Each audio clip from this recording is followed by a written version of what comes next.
Selamat pagi anak-anak. Bagaimana kabarnya hari ini anak-anak? Syukurlah kalau sehat semua.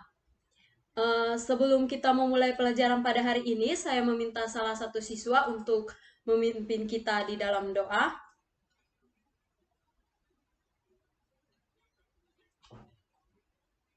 Ya, terima kasih karena sudah memimpin kita di dalam doa.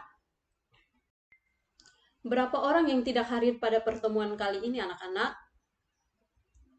Ya, baik. 2 orang yang tidak hadir ya. Anak-anak, pada pertemuan kali ini kita akan mempelajari tentang interaksi keruangan desa dan kota.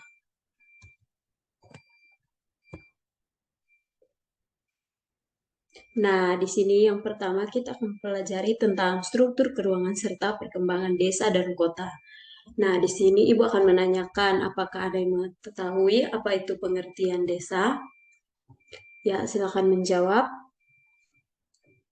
Ya, terima kasih atas jawabannya. Jadi di sini pengertian desa itu sendiri adalah berasal dari bahasa Sanskerta, yaitu desi, yang artinya tanah kelahiran atau tumpah darah.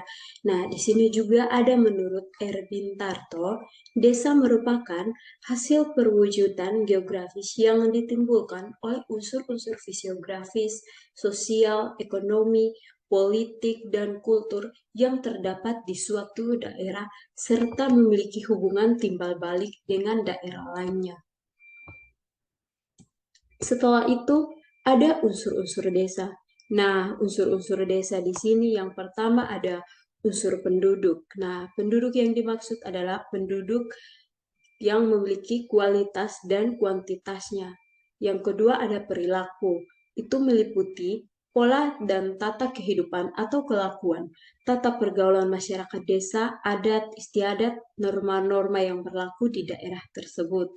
Nah, yang ketiga itu wilayah. Wilayah merupakan tempat bagi manusia untuk bisa melakukan berbagai aktivitas baik sosial, ekonomi, maupun budaya.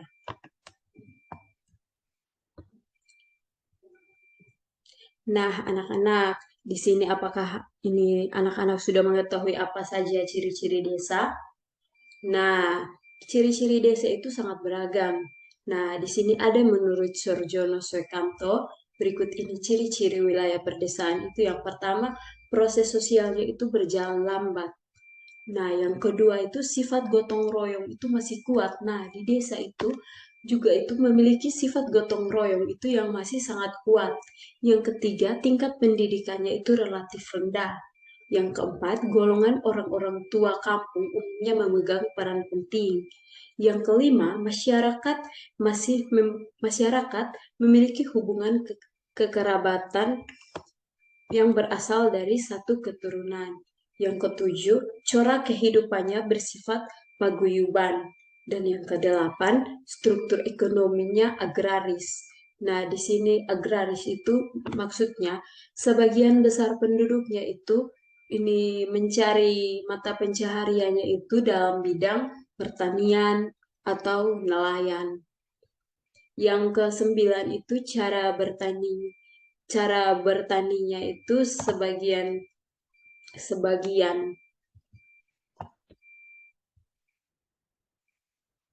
sebagiannya itu masih tradisional. Nah, yang berikutnya itu kita melihat klasifikasi desa. Nah, anak-anak, kira-kira ini anak-anak itu ada yang mengetahui apa itu klasifikasi desa? Nah, di sini klasifikasi desa itu ada berdasarkan perkembangan masyarakatnya. Yang pertama itu desa tradisional. Nah, anak-anak, desa tradisional itu kira-kira seperti apa yang anak-anak ketahui? Nah, desa tradisional itu desa yang masih sangat memegang erat adat istiadat. Setelah itu ada desa swadaya. Nah, desa swadaya itu desa yang ini dia berkembang dari desa adat istiadat ke desa swadaya. Nah, desa swadaya di sini ini desa yang sudah agak mulai sistem sistem kerjasama, sudah mulai agak meninggalkan sisi-sisi dari ini desa tradisional. Nah, yang berikut ada desa swakarya. Nah, desa Swakarya ini anak-anak itu desa yang sudah mulai berkembang, desa yang sudah mulai mengenal teknologi. Yang berikutnya adalah desa swasembada. Nah, desa swasembada ini bisa dikatakan sebagai salah satu desa yang sudah maju karena segala urusannya itu dapat ditangani di dalam desanya tersendiri. Nah, di sini ada beberapa fungsi desa. Kira-kira di sini ada yang mengetahui apa saja fungsi desa? Nah, fungsi desa itu ada yang pertama, desa sebagai mitra pembangun wilayah kota. Yang kedua, desa merupakan hinterland, daerah penyokong dan penyuplai kebutuhan masyarakat kota.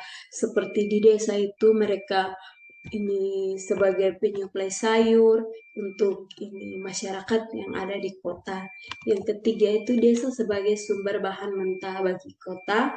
Yang keempat, desa sebagai sumber tenaga kerja bagi kota.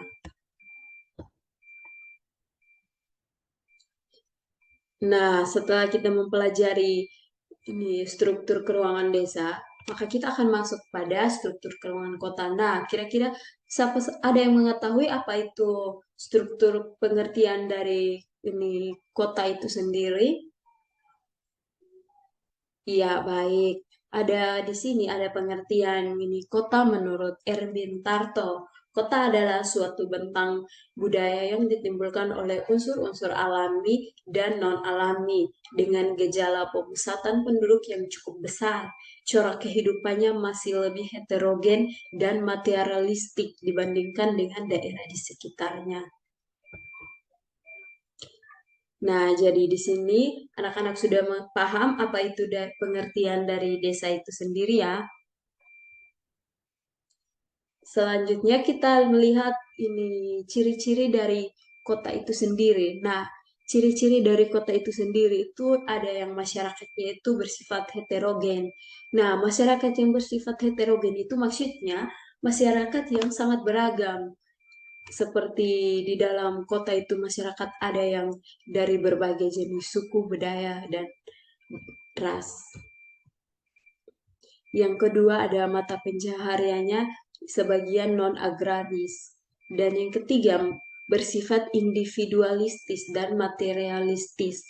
Yang keempat corak kehidupannya bersifat glass heart atau hubungan kekerabatan mulai pudar karena di sini di kota itu semuanya itu memiliki urusannya masing-masing sehingga tidak terlalu mengedepankan untuk bersosialisasi dengan tetangga-tetangga yang ada di sekitar kita.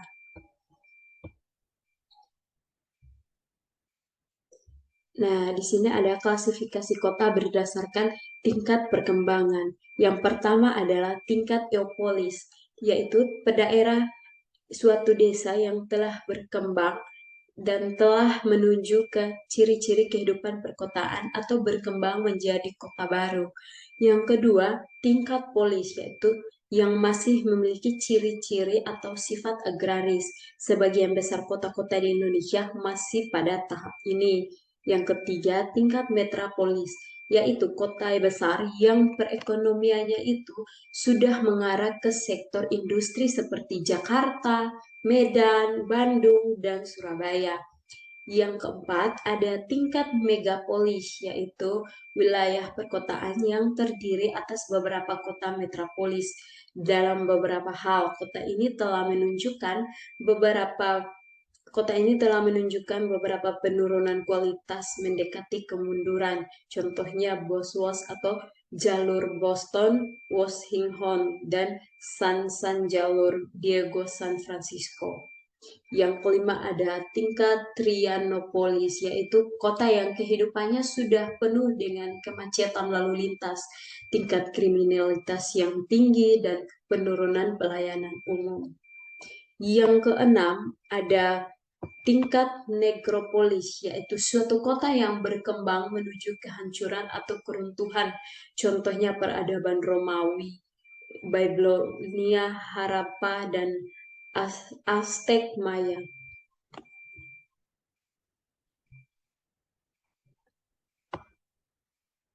Nah, yang keempat, yang berikutnya itu faktor-faktor yang mempengaruhi perkembangan kota. Di sini ada kependudukan, ada budaya, ada alam. Nah, kependudukan. Penduduk itu merupakan faktor yang dinamis, terutama jika ditinjau dari kuantitasnya. Yang kedua ada budaya, faktor budaya berperan dalam perkembangan kota, yaitu tingkat kepandaian manusia dalam mengelola lingkungannya. Ya, yang ketiga itu alam. Nah, anak-anak, alam merupakan faktor yang relatif statis terhadap perkembangan kota karena apabila ada perubahan-perubahan itu berlangsung relatif lama.